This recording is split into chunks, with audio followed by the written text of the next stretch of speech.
So welcome, everyone. It's great to see so many people here for tonight's event, challenging the backlash against Palestine Solidarity and BDS. My name is Ryvka Barnard, and I'm Deputy Director of Palestine Solidarity Campaign.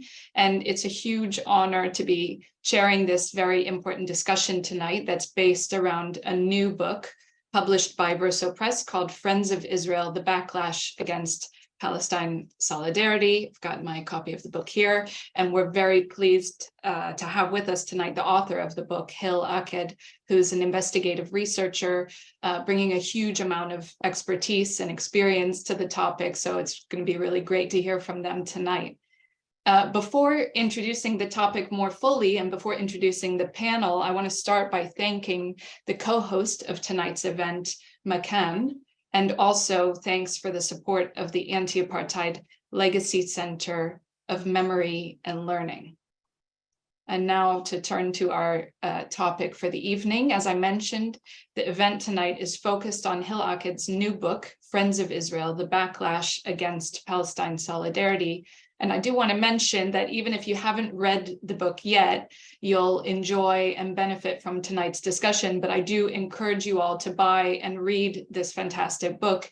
And we're going to put details about how you can do that in the chat to make sure that all of you can get your hands on a copy. This book covers the backlash against the Palestine Solidarity movement in Britain, and particularly against BDS activism. And for us at the Palestine Solidarity Campaign and many of the people here, I'm sure this is a topic we're all too familiar with. As we continue to build our solidarity with the Palestinian liberation struggle, we've always faced challenges, but in the past years, these challenges have reached something of a crescendo, I would say, whether that's through the dangerous IHRA definition, which is wreaking havoc on university campuses and in other institutions around the country, despite the fact that it's been widely discredited. Whether it's the crackdown on student activism in support of Palestine, for example, comments by the previous education minister who suggested that students should be reported to the police for chanting from the river to the sea, Palestine will be free. Or indeed, one of the most pressing issues in front of us now, which is the government's intention to introduce an anti-boycott bill, which, if passed, will be a major threat to local democracy, to freedom of expression, and will undermine campaigns for social and climate justice, including, of course, campaigns in support of Palestinian rights. So some of that is the basic material that Hil is analyzing in this book, and it's very familiar, as I said, to many of us. But what's unique about this book and what makes it such an important piece of research and also such an important tool for our movement is the book takes this analysis to a deeper level, telling the story of this repression with a wider historical view. So looking at the history of British complicity in the oppression of the Palestinian people, and also repression of other solidarity movements, of other international solidarity movements, which we'll talk about a little bit tonight. But the book also has an angle of looking at strategies of pushback, which I think our discussion, again, will tease out a bit today. And that's, of course, so important for those of us who are in this movement and campaigning every day. And notably, the book takes as a starting point the absolute essential foundation of resistance strategies, which is starting from a strong anti-racist foundation, which makes our work principled and just, but also so much more effective. So I'm really looking forward to hearing Hil speak a bit more about this fantastic book. And I'm pleased to say that we're also joined by a fantastic, unique panel of experts who are going to comment on some of the themes that come up in the book. And I'll introduce all of them as they speak. I do want to note that unfortunately we won't be joined by Professor Ilan Pape, who was advertised to be a part of this event. He sends his apologies, but I do want to note also that he has on the cover of this book called it a brilliant must-read book. So please take that as a recommendation in place of his presence here tonight. Okay, so I've spoken a lot now, and I want to turn it over to our panel. We're excited to hear from them. We're going to start by hearing from Hil, the author, who I'll introduce Hil in a minute, and then I'll introduce the other speakers as we go. We are going to have time for a short Q&A session at the end of the panel, and we'll be taking the questions through the chat function. So if you have a question as we're going, please feel free to chat it to us, and we'll be able to take that question and gather them for the end. So now, without further ado, I want to introduce and present Hil Aked, who's an investigative researcher and the author of Friends of Israel, The Backlash Against Palestine Solidarity. Hil, it's a huge honor to have you here, and I will turn the floor over to you now. Thanks so much, Ryvka. Thanks everyone for coming, and thanks to everyone else for going to speak. And big thanks to the PSC, Makan, and other organizations that helped to make this happen, including the Anti-Apartheid Center for Memory and Learning. So yeah, this is my book, and it's about the Israel lobby, or the Zionist movement, and its role in supporting Israeli apartheid and repressing Palestine solidarity. Now, the Zionist movement has always played a critical role in the Zionist project. So organizations like the World Zionist Organization, of course, helped to create the state of Israel in the first place. And it's still very important today, but this is kind of the first book of its kind to look holistically at the Israel lobby in Britain. And, you know, part of the reason is that, as late Palestinian scholar Edward Said said, that the topic of the Israel lobby has become like a taboo. So why is that? I mean, part of the reason is that criticism of Israel or the Zionist movement can be sometimes inaccurately branded as anti-Semitic. I think sometimes it's also because people can occasionally end up feeding anti-Semitic tropes when they try to talk about this issue. So I want to start with just talking about that a bit, like, first of all, saying, you know, that real anti-Semitism is on the rise, and that dangerous myths about, you know, Jewish power and control in the media, or the banking industry, or influence on governments, you know, do still circulate, and we can't afford to be complacent about that. So, as Ryvka said, I ground the book in anti-racism, and I tried to kind of, I hope one of the contributions it makes, what I tried to make, is to like improve like all of our kind of racial literacy, and give us the tools to kind of walk what can feel like a bit of a tightrope between needing to call out the actors who defend Israeli apartheid, but without falling into, you know, anti-Semitic tropes. The book also rejects the IHRA and its illegitimate attempt to silence Palestinians by effectively using Jewish communities as a human shield to protect Israeli apartheid, and how the IHRA presents this zero-sum view of anti-racism, with this false dichotomy between opposing anti-Semitism and opposing Israeli apartheid. And actually, the fight against Israeli apartheid and against anti-Semitism, I argue, are completely indivisible. They're both part of anti-racist struggle. And I tried to connect that to anti-racist struggle here in Britain. For example, I think there are really strong parallels between the way that the IHRA basically gaslights Palestinians and their experience of dispossession and the Nakba, and the ongoing Nakba, and the Sewell report, which here in Britain told communities of color that institutional racism was over in Britain. So it is part of kind of the toxic racial politics we see in Britain today as well. I also argue that Britain's colonial solidarity with Israel today is a legacy of British imperialism, and that facing up to our historic and ongoing role in the situation in Palestine and enabling Israeli settler colonialism is part of facing up to our colonial history. So just a very quick note on the terminology that I use in the book. I mean, I do use Israel lobby, but I prefer the term Zionist movement, largely because it kind of speaks to the fact that we're not talking about one homogenous block here. There's a spectrum of opinions between sort of revisionist Zionism and liberal Zionism. That said, obviously, all strands of political Zionism cohere around a commitment to a Jewish state, which is inherently ethnically exclusionary towards Palestinians.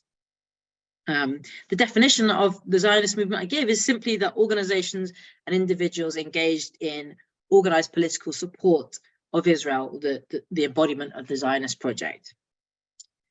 And just to like hammer home this point, Zionism, you know, is a political issue. It doesn't map on very precisely at all to, you know, ethnic or religious constituencies. Okay, so it's very important to differentiate it from the Jewish community. And a good way of doing that is by looking at the historically contingent nature of Jewish community support for Zionism. So in the early years of the Zionist movement, really, there's not much engagement from the Jewish community at all. It's only in the 1930s and the 1940s, in the wake of, increasing persecution of Jewish people in Europe, culminating in the Holocaust, that increasing numbers of Jewish people feel maybe we do need a state, maybe we do need some kind of safe haven, quite understandably, arguably.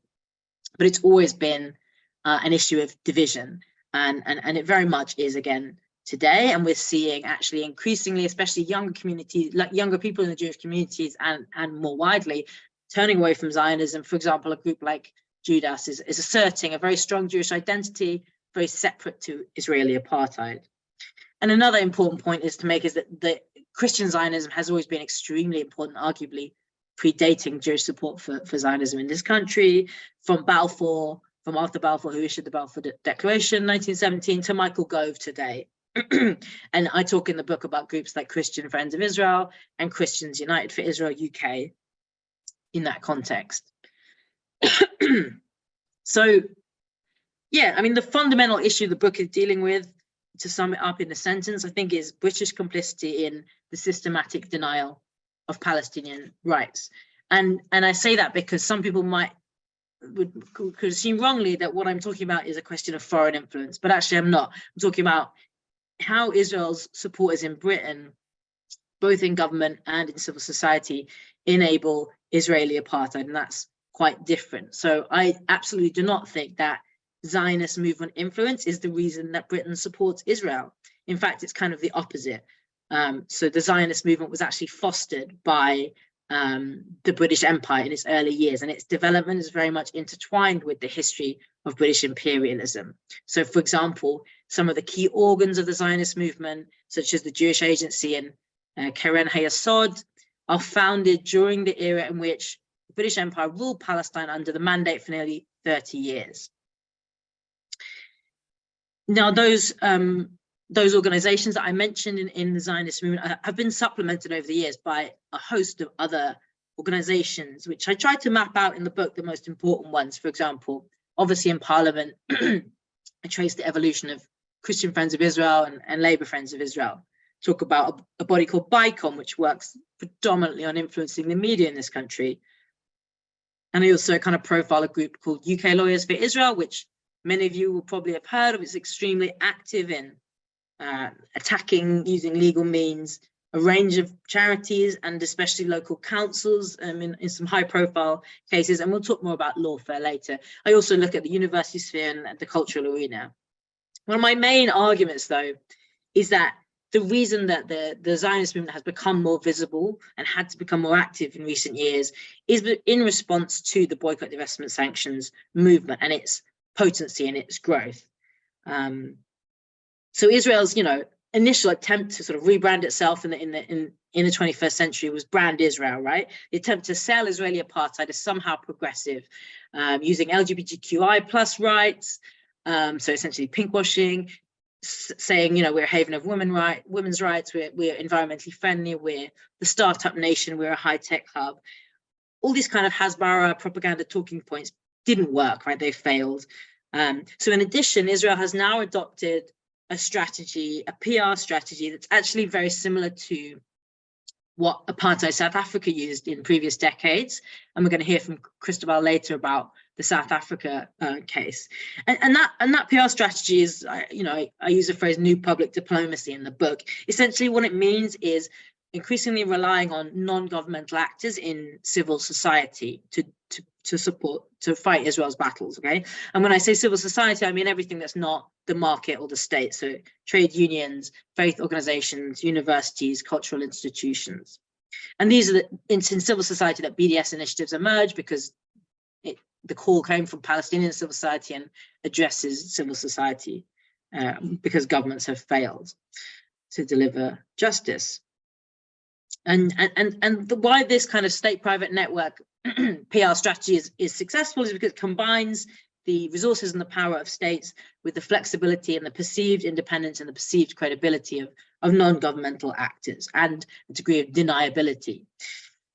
We know that the Israeli government is sometimes indirectly funding some of these groups. For example, if anyone's watched the film Boycott, it mentions this body called Concert, in which the Israeli government is heavily involved in and channels money to, and how Concert has funded, for example, in the US, Christians United for Israel has got at least $1 million. Okay, and here in the UK, the Israeli embassy in London has engaged in manufacturing civil society.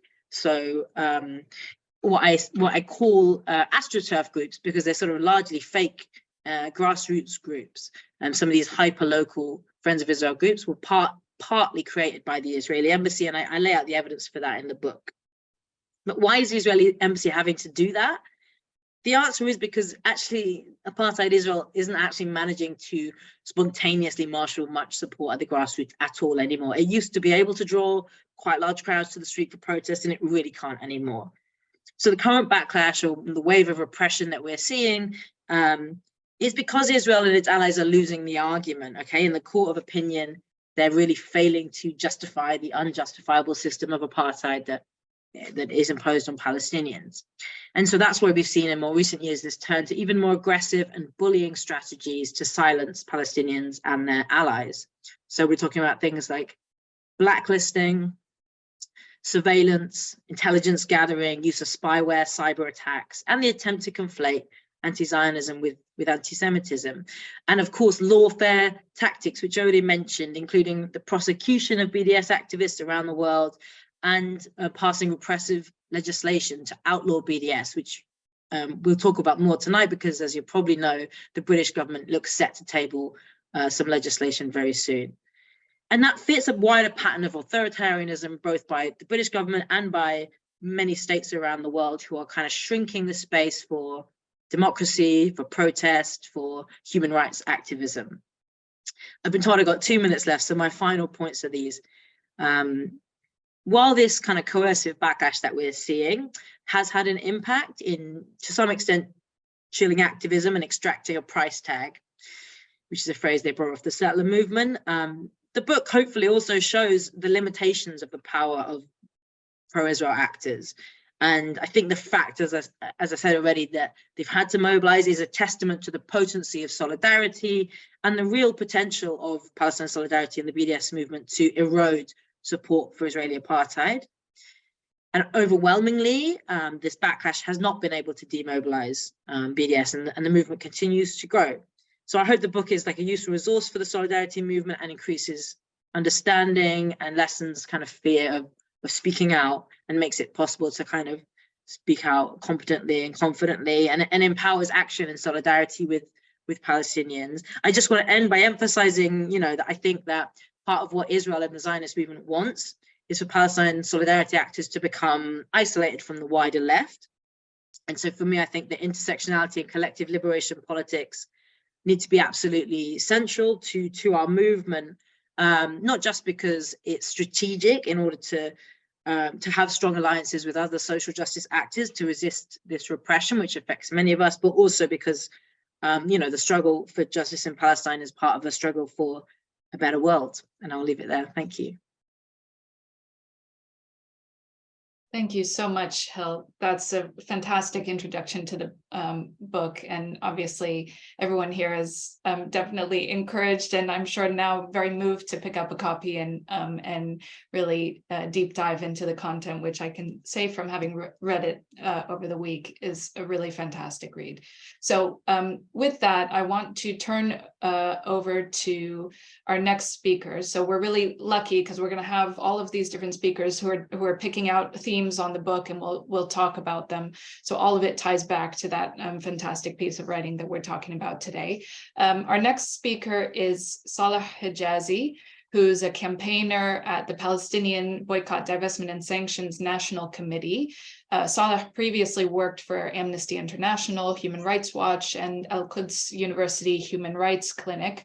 A great expert in all of these topics. And Saleh, you're very welcome. Thanks for being here. Thank you, Ryvka, and thanks very much to Hil for all your work and for this book.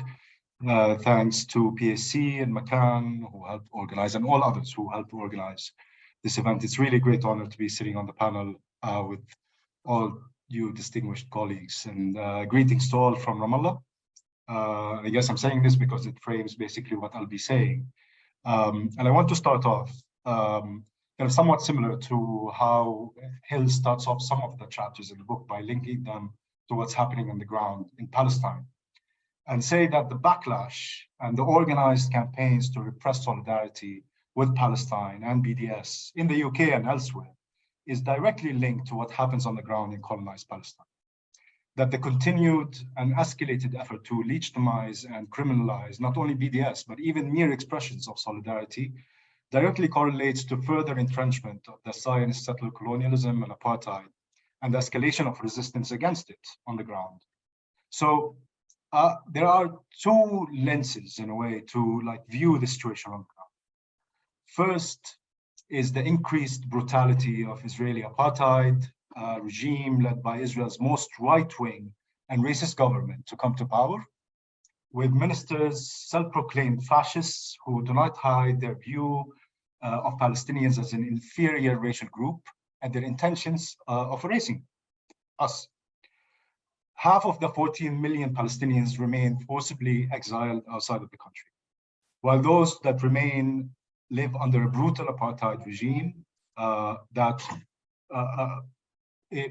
works to ensure Jewish supremacy, fragmenting, dispossessing, depriving, segregating, and violently controlling. It is a continuing crime against humanity, as documented by UN experts, international human rights organizations, Israeli human rights organizations, of course, Palestinians who've been saying this for many, many years. So Palestine continues to be a killing field. In the OPT, the UN has documented the sharpest rise in killings by the Israeli army since 2005, for example. Entire communities, such as Masafir Yatta and Al-Ahmar, are under an imminent threat of erasure. Indeed, just a few days ago, the village of Ain Samia has been ethnically cleansed. People picked up their belongings and were forcibly removed from their homes. So we're experiencing some of the largest forced displacement since 1967. Indeed, this is only made possible because of the complicity of states, of institutions and corporations in Israel's apartheid, including by providing ironclad defense against accountability. Now, the other lens puts the focus on the agency of Palestinians in the standing up against injustice and violent power despite the odds, and most of the times, fighting with bare body. Indeed, for more than 75 years, Palestinians have remained resilient despite the ongoing ethnic cleansing, and this is inspiration. But this resilience has not been passive. Popular mobilization against apartheid, colonialism, and military occupation remains constant. From the revolt of 1936 to Land Day in 1967, to the first Intifada of the 1980s and early 90s, to the second Intifada of the early 2000s, the March 2011 return of refugees from Syria and Lebanon, and again, refugees from Gaza in 2018, up to this moment, which is defined by the uprising that started in May 2021, dubbed the Unity and Dignity Intifada, in which Palestinians from across the fragments united against Israel's apartheid and settler colonialism. The Unity and Dignity Manifesto that was published in May 2021 says, and here I quote, "These days we write a new chapter, a chapter of united intifada that seeks our one and only goal, reuniting Palestinian society in all of its different parts, reuniting our political will and our means of struggle to confront Zionism throughout Palestine." This has ushered in a substantial defeat for Zionism in Palestine, while, as Hil's book explains, Zionism is also in a perpetual crisis outside of Palestine. The current uprising is perhaps different from previous ones in that it is prolonged, it comes in waves, and it's not necessarily confined within a certain time or geography. While it is ongoing, it has already resulted in the defeat of fragmentation. Externally, it has also allowed for taking the question of Palestine on a sharp U-turn, back to a place where Palestinian people and geography cannot be partitioned, and it centers Zionism and its colonial project at the heart of the problem. Crucially also, and according to the Unity and Dignity Intifada Manifesto, the Intifada is global. The manifesto says, and here I quote, "This Intifada will be a long one in the streets of Palestine and in the streets around the world. An intifada that fights the hand of injustice wherever it tries to reach, that fights the batons of cruel regimes wherever they try to strike.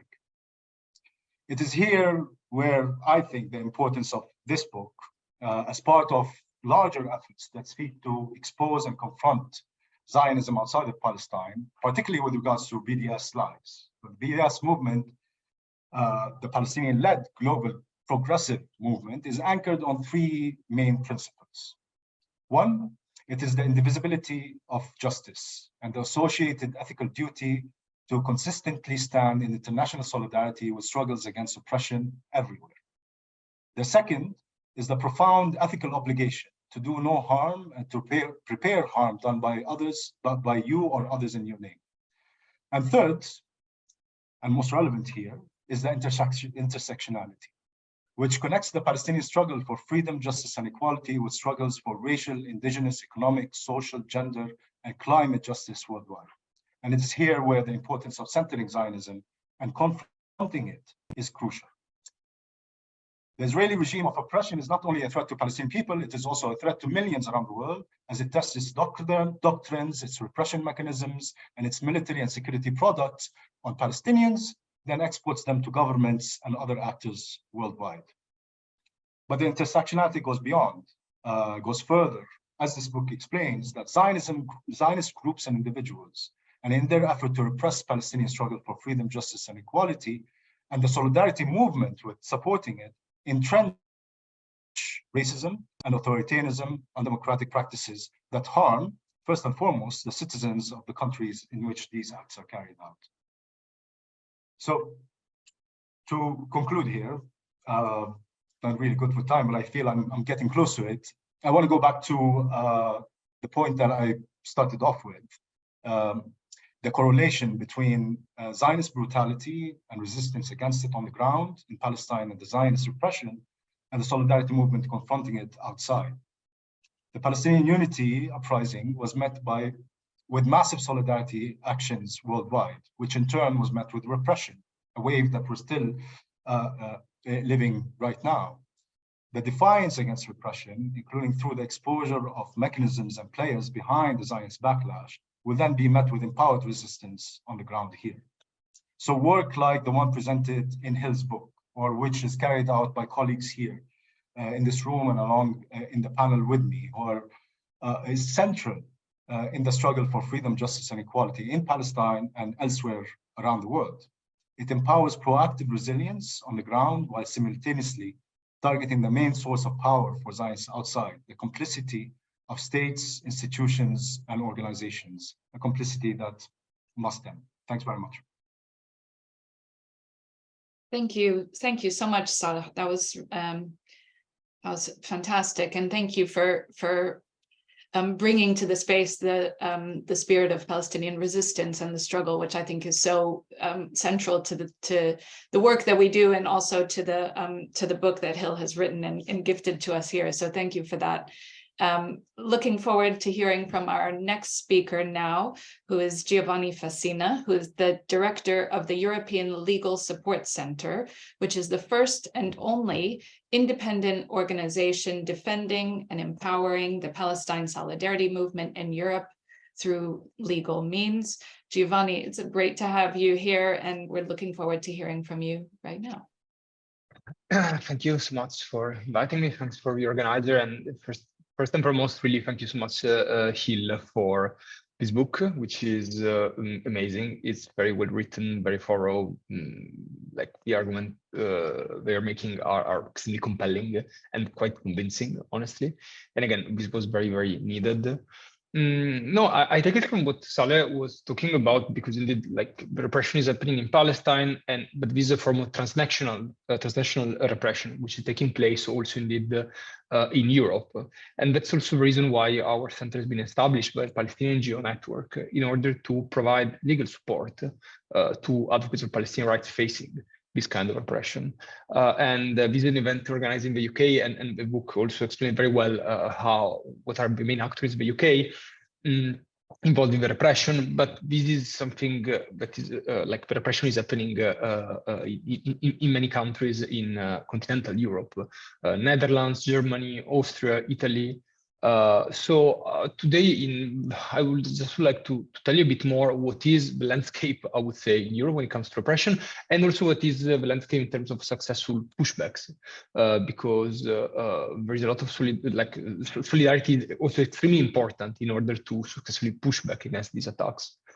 So first of all, it's important to realize that each country in Europe has its own cultural, political, and legal background. So each country has its own environment, I would say, of repression. And of course, we see some patterns when it comes of specific tactics that are used to repress the movement.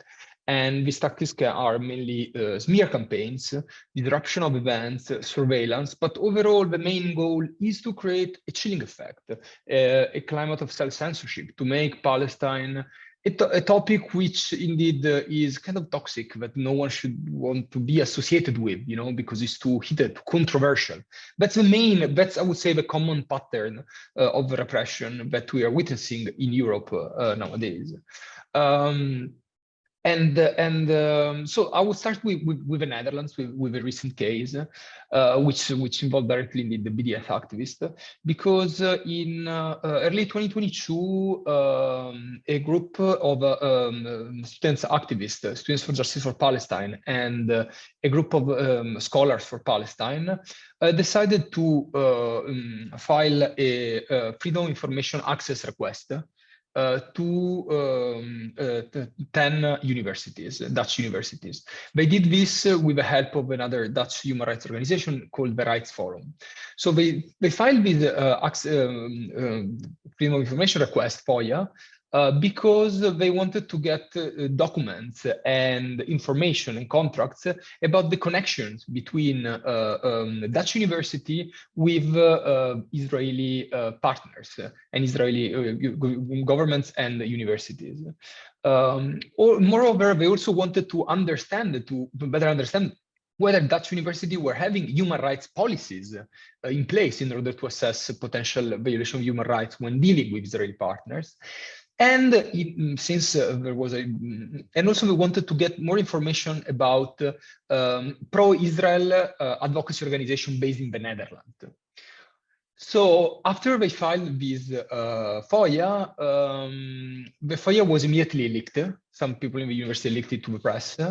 And the Rights Forum was subjected to a huge smear campaign because the pro-Israeli organization accused them of anti-Semitism for asking this information, for asking information of pro-Israeli organization and so on.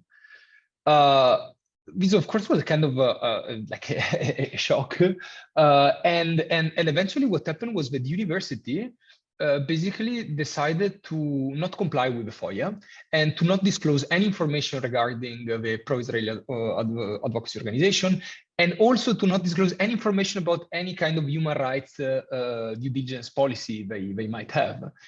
And they argued this not according to the law, to the FOIA law, which give opportunity to argue on why you don't want to disclose some information, but they say it's just in the light of anti-Semitism. So that was a blanket no, basically. So the interesting thing was indeed also here we tried to create a sort of solidarity. So we, now the Students for Palestine and the Rights Forum and the Scholars for Palestine, we gather all together. We develop a common strategy. And first we went through an internal appeal within the university. The university created a panel of experts where we had former judges, the chair of the Bar Association in the Netherlands. And this expert basically told they provided an advice to the university. They said, look, you need to disclose the documents, or at least if you don't want to disclose the documents, you need to do it according to the law. You know, you cannot just point blank say no, you cannot do it. The university took their advice and maintain their position. They say, no, we don't give you any document because this amount to anti-Semitism. So we filed 9 appeals, and we brought 9 of these university to court. And on Monday, we have the first hearing. And again, this is a classic case, in my opinion, of everything, like of smear campaigns. Also what the Palestine exception means in this case also shows, like, some extent like the threat that this organization, the pro-Israeli organization, pose to public bodies, public institutions, because this is a classic case, you know, where indeed the university complied fully with the request of these actors. But again, like I mean, I don't want to jinx it, so I won't gonna comment what's gonna happen on Monday. Then the situation in Germany, of course, is even worse, I would say, given specific context. In Germany, in the last from 2019, many public councils, many city councils, many regions, and also the Bundestag, the parliament, adopted anti-BDS motions. Are non-legally binding motions, but basically equate BDS with anti-Semitism and call public bodies to not award funds and rooms to BDS. These have concrete consequences because many events were cancelled. However, also here, thanks to BDS activists and thanks to our amazing lawyer Ahmed Abed, we challenged these motions in court and we won all the time. There is still an ongoing case before the administrative court in Berlin against the motion adopted by the parliament. We lost the first instance, but if I'm not mistaken, on the 15th of June, we will have a hearing of the appeal. And again, here we're confident to oppose this, you know. Okay, just to finish with the last example of repression is also in Austria, always involving BDS activists. And this is a case where BDS activists took a picture of a poster which was in Vienna, and the poster was Visit Apartheid. And the poster was close to a symbol of the municipality of Vienna. This BDS activist posted this picture on Facebook with an ironic quote saying, "I'm glad to see that the Vienna City Council finally acknowledged apartheid." And the activist was sued for defamation and unlawful use of logo. Defamation based on the fact that the city of Vienna doesn't want to be associated with anything connected to Israeli apartheid, which they fully disagree with. And again, now we are supporting him. So this for us is the SLAP, so it's called Strategic Lawsuit Against Public Participations. So it's when you have a powerful actors using legal means, legal tools for basically threaten and intimidate activists. So these are just, you know, three cases that show how this kind of repression works, but also it's really important to highlight how much support we gather all the time.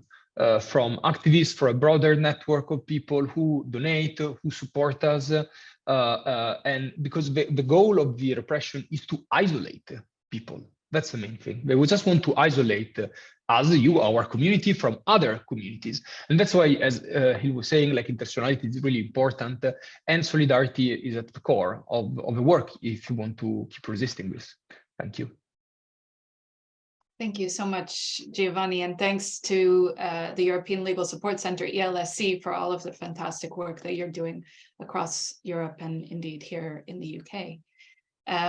Next, I will turn to Christabel Gurney, and this is quite an exciting contribution for us because Christabel is going to talk about a sort of historical element of this and relate it to our current moment, which Hil's book also does. So Christabel Gurney is a former anti-apartheid activist, written about the history of the anti-apartheid movement, and is also the secretary of the Great Anti-Apartheid Movement Archives Committee. Christabel, you're very welcome, and I will turn it over to you now.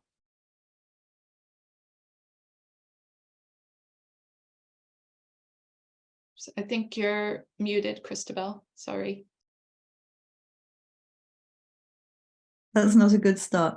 I said that I learned a lot from Hil's book, and thank you very much for inviting me here tonight, because I feel that I am learning and I am very inspired by listening to Saleh, and I hope that by Saleh, and I hope that what I'm going to say is helpful.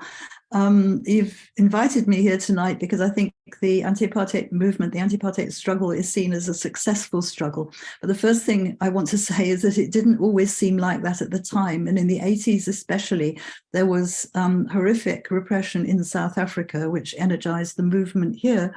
And we didn't feel as if Mandela was going to be released in 1990. It really seemed as if it was going to go on.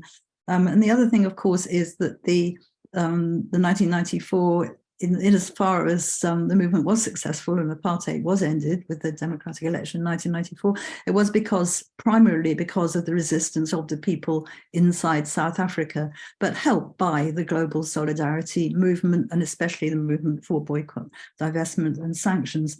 So the first thing I wanted to do was pick up some of the themes of Hil's book and just run through some of the ways in which the South Africans and their British allies did try to undermine and oppose the anti-apartheid movement. But then I think probably more important, say something about why I think the movement, as far as it was successful, especially in the 80s, why it did make such a mark. The movement was founded as the boycott movement in 1959, and straight away the other side, the South Africans, responded by setting up the South Africa Foundation, which was an organization of the kind of great and good here, to lobby on behalf of the South Africans. And in the 70s, as Ryvka has mentioned and Hil's book brings out, there was the Muldergate attempt to buy, the South Africans tried to put a lot of money into buying overseas press institutions. There was the Committee for Fairness in Sport, which followed the success of the Solidarity campaign in stopping the Springbok, all-white Springbok tour of Britain in 1970, and the Committee of 10, the Club of 10, which put ads in the British press, which were accepted by the kind of liberal luminary, The Guardian, as well as the Times. And one of them had a headline, "Should Black people of South Africa rule themselves?" But all they could produce as kind of evidence of that was Bantustan leaders. And again, they had an ad denouncing sanctions, saying Black people of South Africa do not support sanctions. But we were able to say, but these are Bantustan leaders, they're people in the pay of the South African government. And then the whole thing ended as a scandal, because they hadn't properly accounted for their money, and it got mixed up with machinations to depose Forster. So they really were quite inept. I mean, more significant, I think, was the ads they put for emigration to South Africa. South Africa needed white immigrants. And there was an organization called the Springbok Association, which had kind of open meetings, showed films saying how wonderful it was to be a tourist or go to South Africa, which we duly were able, there were public meetings held in hotels, able to break up. So again, they weren't really very successful. In Parliament, the South Africans organised visits of parliamentarians. They had some very right-wing Tory MPs who staunchly supported them. There was John Carlyle, he's a name from the past, but we called him the member for Pretoria. But again, they controlled for a time the all-party Southern African Parliamentary Committee. And I spoke to my friend and comrade Richard Cabourn, who's the former Labour Minister for Sport, this morning, and he remembered with relish how Bob Hughes, the chair of the anti-apartheid movement, was a Labour MP, and Richard and a few other people, they actually took over that committee with Liberal support and a few Tories, and they were able to take over that committee. There was the equivalent of lawfare, which was partly successful and was, I think, a precursor of what is happening now. It was the beginnings of that. First of all, in 1977, the Freedom Association brought a case against the Postal Workers Union, who had threatened to boycott for a month. There was an anti-apartheid trade union month, and the Post Office Workers Union were going to boycott all calls and delivery. Remember, there was no internet then, so telephone calls were very important. They were going to stop phone communication with South Africa, and the Freedom Association, which was run by the terrible twins, the McWhirters, Ross McWhirter, brought a legal action which ended that. Much more serious, in 1987, Lewisham Council announced that it was going to boycott all exclude Shell from tendering for contracts, which was quite a big deal because they bought a lot of supplies. And there was a judicial review and the High Court ruled against Lewisham. So Lewisham could not put that into practice. And that was the precursor of the 1988 Thatcher legislation, which did indeed bring it about that councils were not allowed to take into consideration any non-commercial considerations in awarding contracts, which was a precursor of the legislation that's about to go through now. Hil talks about brand South Africa and the Israelis' attempt to promote culture.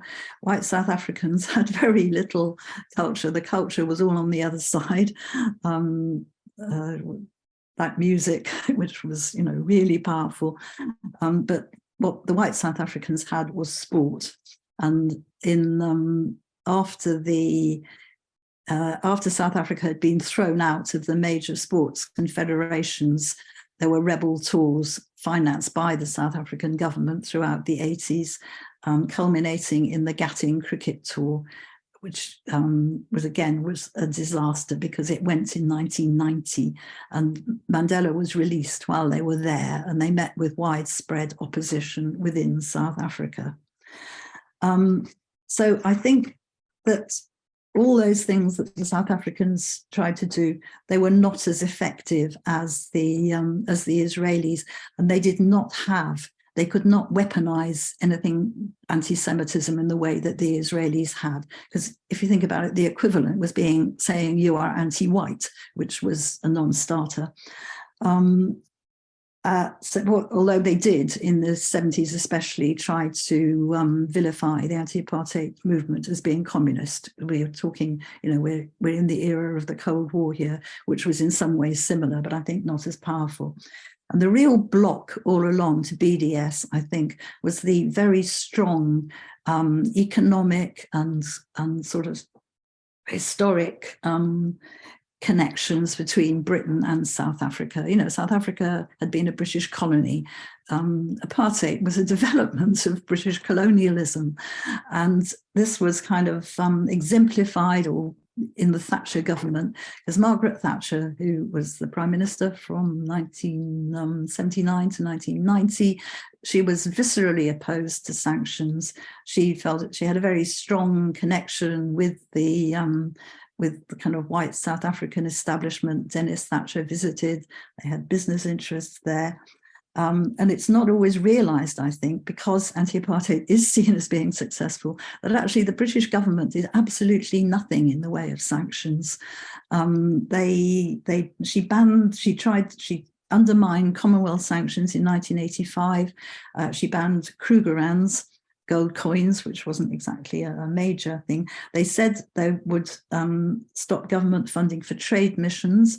So instead, the UK South African Trade Association funded them instead. And Alan Clark, who was a right-wing Tory, talked about the big opportunities for Britain in South Africa after Thatcher had said she'd ban trade missions. There was a voluntary ban on tourism, which they did absolutely nothing.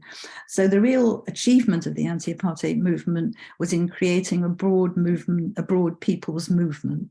And the components of that were local authorities, and it's distressing to listen to what Giovanni said about what's happening in Germany, because local authorities in the 80s here, the major city local authorities were Labour controlled, and they were one of the bulwarks of the anti-apartheid movement. They did until the legislation in 1980.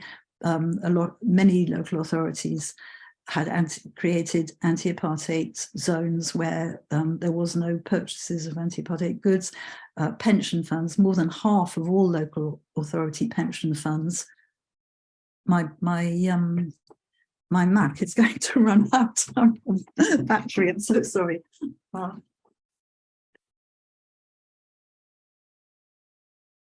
I'm gonna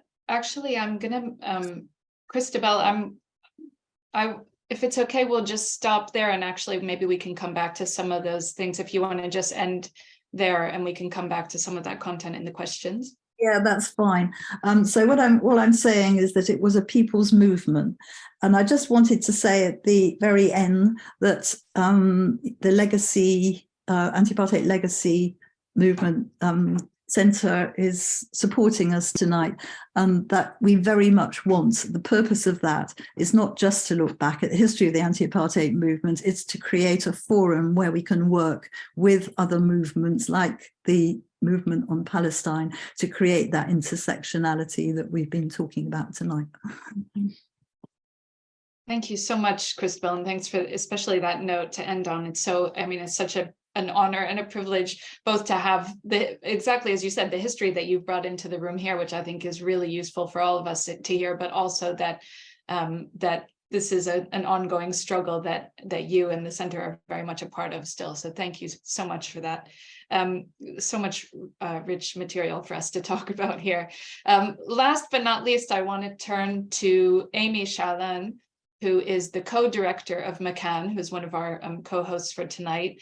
Makan is a Palestinian-led educational organization that works to transform the mainstream narrative on Palestine to one that upholds freedom, equality, and justice. And Aimee's going to sort of wrap it up for us and bring us to the current challenges that we're facing very much here in Britain. So Aimee, please, I'll turn it over to you.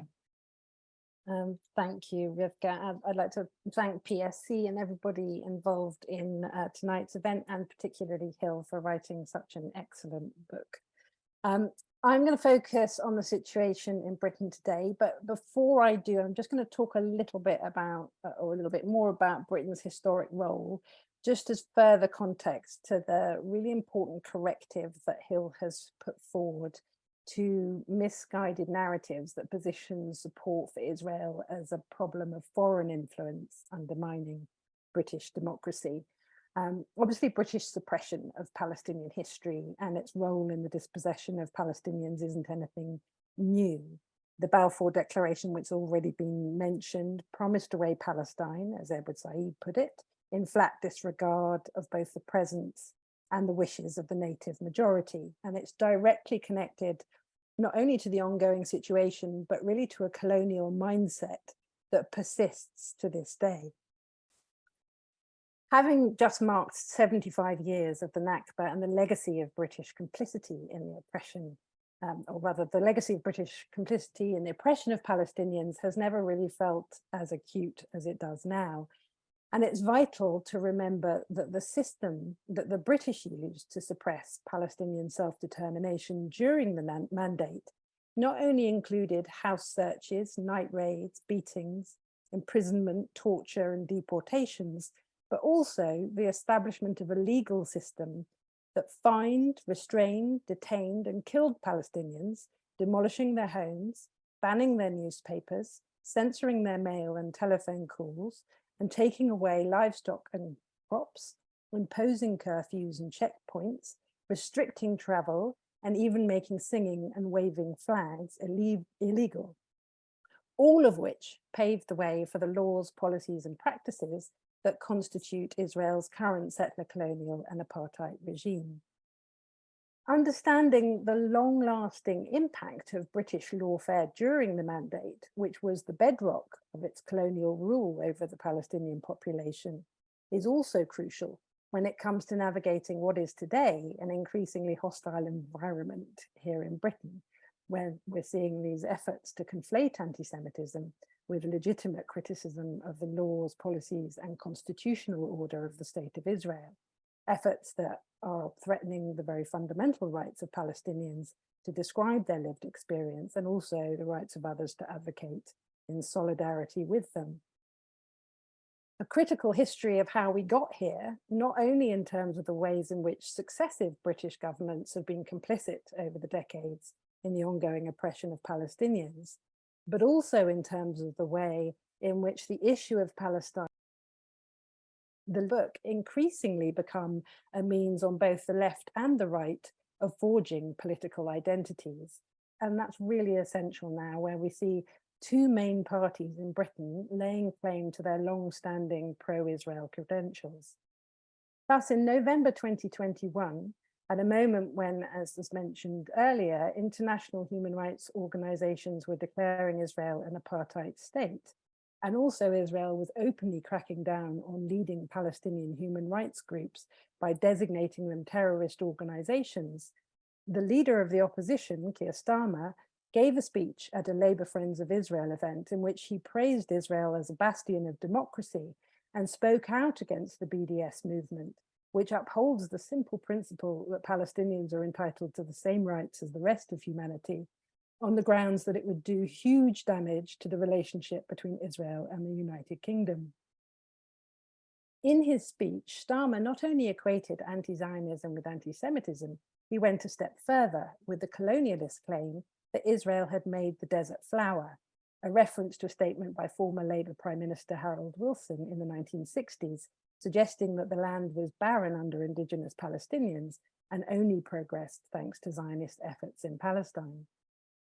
Similarly, in a statement posted on the UK government website about the signing of the 2030 roadmap for UK-Israeli bilateral relations in March this year, James Cleverly, the UK Foreign Secretary, claimed that the agreement built on 75 years of close relations between the two countries and shared commitments to tackle the scourge of anti-Semitism.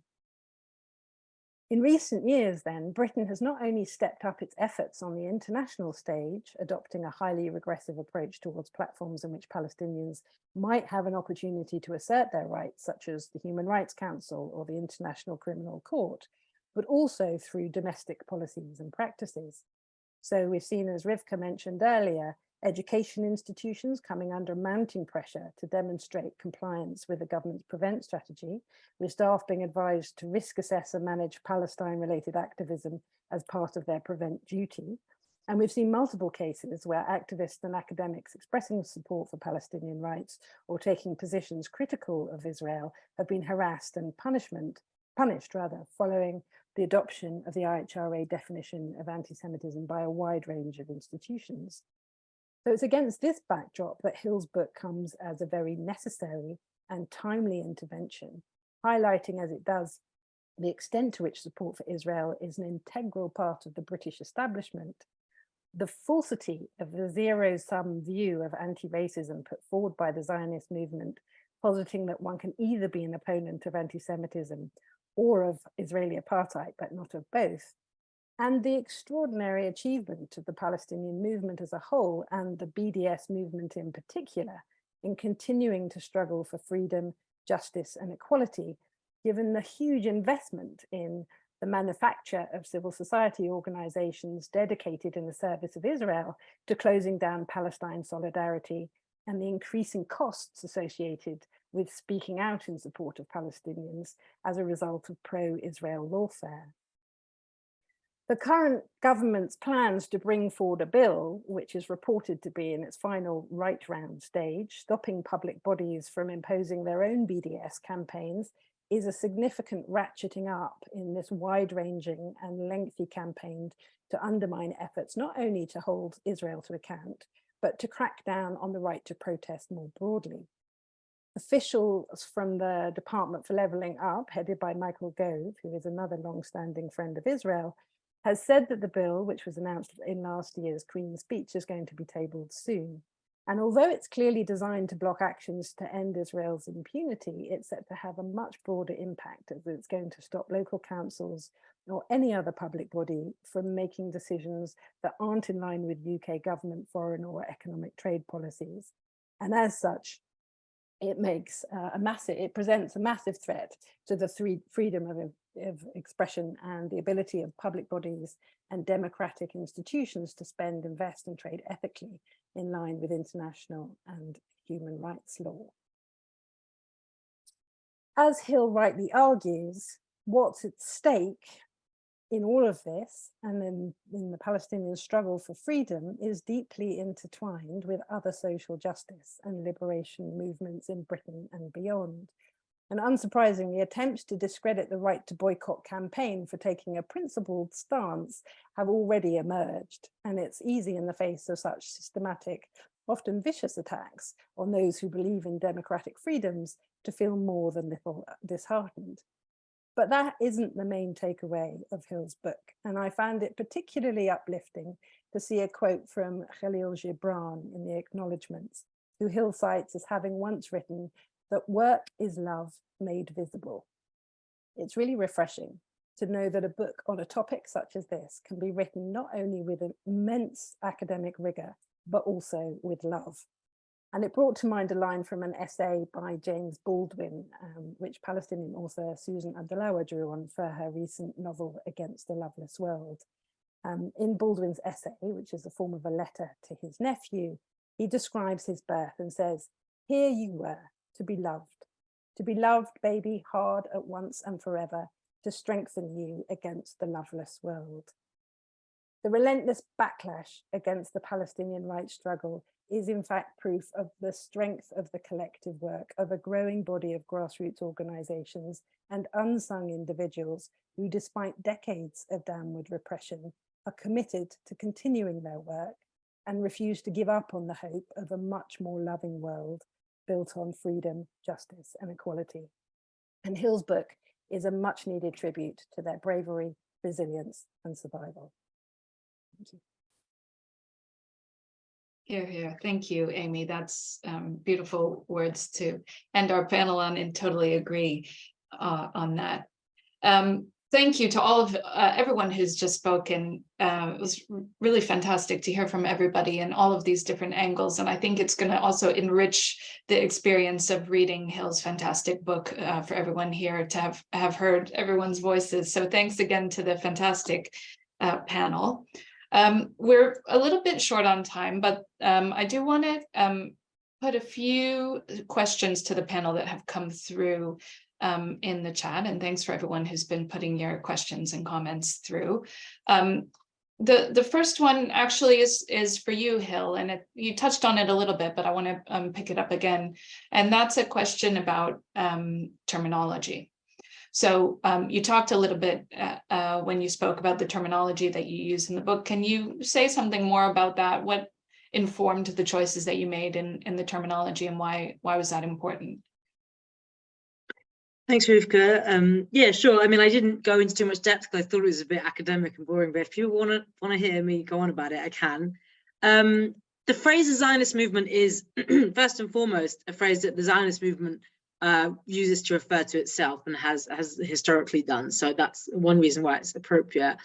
As I said, I do use the phrase Israel lobby as well. And Peter Barnard, who's a sort of ex-Zionist American, has said that, you know, Zionism is at the end of the day what Israel does. So I think we can sort of, to an extent, use those words interchangeably. But I think I prefer Zionism, as I said, because you know, it's not a homogenous bloc, and Israel lobby suggests that everyone should just be supporting Israel in a very simplistic way. And actually there is internal conflict within the Zionist movement between different factions, although I show in the book that on critical issues like opposing BDS, these different groups come together and work together.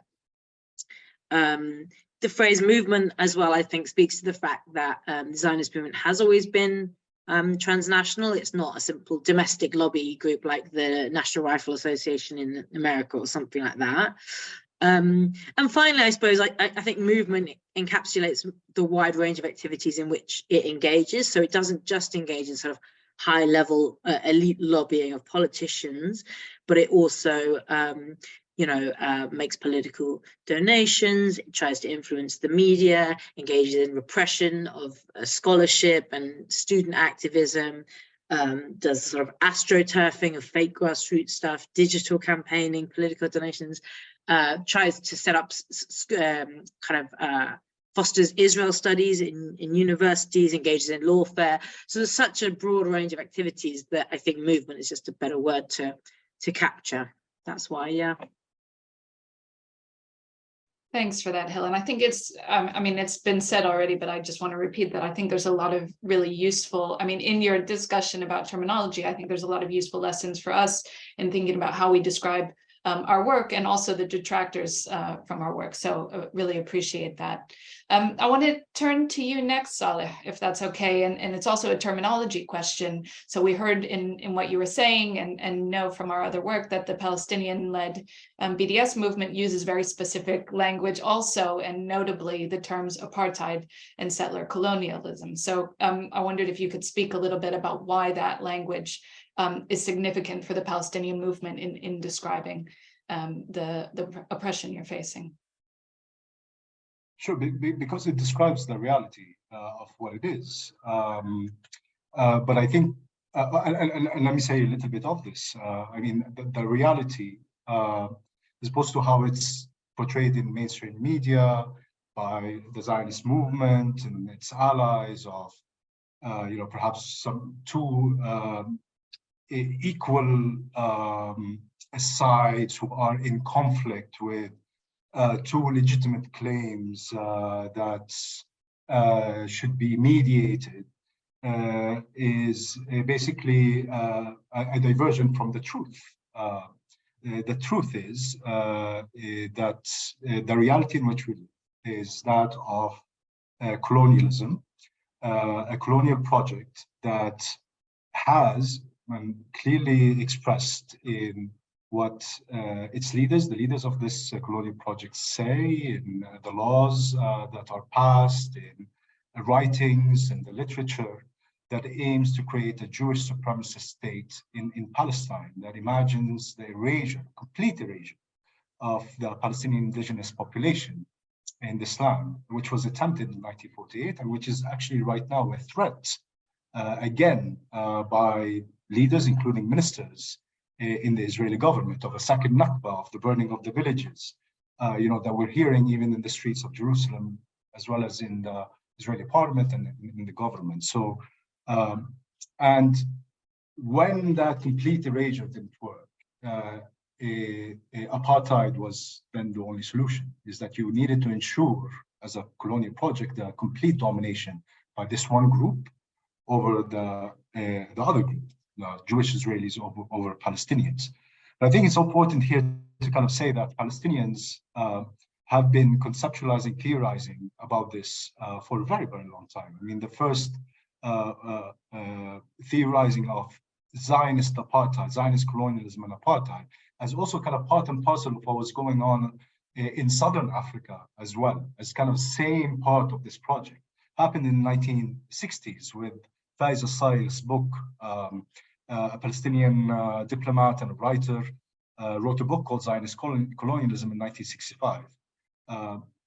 And just to jump all the way through to 2001, which is actually, I think, the moment that perhaps defines kind of the discourse of today. This, this definition of reality for what it is during the the UN anti-racism conference in Durban in South Africa, what became to be known as the Durban Conference and the Durban Declaration. Palestinian civil society, supported by thousands of other civil society organizations who were there, called for ending Israel's apartheid. And following there, at the same time, it was the second Intifada. There was the building of the apartheid wall. You had the Stop the Wall coalition, which also called for the dismantling of Israel's apartheid and the apartheid wall. Then the Palestinian Academic and Cultural Campaign boycott of 2004 and then 2005. And so it describes what it is and explains why then this is, yes, the injustice the Palestinians are facing, but that with the consequences for everyone around the world. Thank you for that, Saleh. Really important to hear that from you. There's some more questions coming in, but unfortunately, it's really time for us to wrap up this fantastic event. But I think this shows actually that there's so much more to discuss, and I think there are going to be plenty of other opportunities for doing so. I just wanted to note some key takeaways from the discussion from Hil's book, and also the discussion of our fantastic panel here that stood out for me. One is the importance of the anti-racist principles that underpin all of our work, the principles of internationalism and intersectional struggle that Saleh spoke about, that also inspires and motivates the Palestinian-led BDS movement. This is so central to the work that we're doing, and we have to hold it hold it dear, especially as these challenges come at us so hard and fast. And the second point I wanted to draw out is the imperative to fight the repression that we face, but also not to lose sight of the fact that the repression is also about not only isolating the solidarity movement, but really about isolating the Palestinian people. And so our solidarity is both about sort of expanding our democratic space here, but essentially in standing strong with the Palestinian people, and the coalitions that we build are also about doing that and broadening the support for that struggle. And I can say from the Palestine Solidarity Campaign that these principles are absolutely what drive all of our work at PSC. And I know that's the case with everybody else, all the other organizations that have been represented here, and all of the people in this room tonight. So if you're moved by the discussion we've had here, first of all, please buy Hil's fantastic book, Friends of Israel. We'll put the link in the chat again, so you can all make sure you get your hands on a copy. And secondly, please join us. I mean, there's so much work for us to do. Obviously, there's a lot of inspiring work that we're all a part of, and also quite a bit of difficult work ahead of us too. We'll send out an email after this that links to all of the organizations present, and also there will be a recording of this event so you can share it with people and watch it over again. There's so much for us to do. We need everybody on board to fight, especially the government's imminent anti-boycott law, and most importantly, to continue the work that we do, standing strong always in support of the Palestinian people and their struggle for freedom and self-determination. So thanks again to everyone who's been here. It's been fantastic to have such a great large audience, and thank you so much to the panel, and especially thanks to Hil for writing this fantastic book, which is such a amazing gift to us in the movement. Thanks everyone, and see you all soon.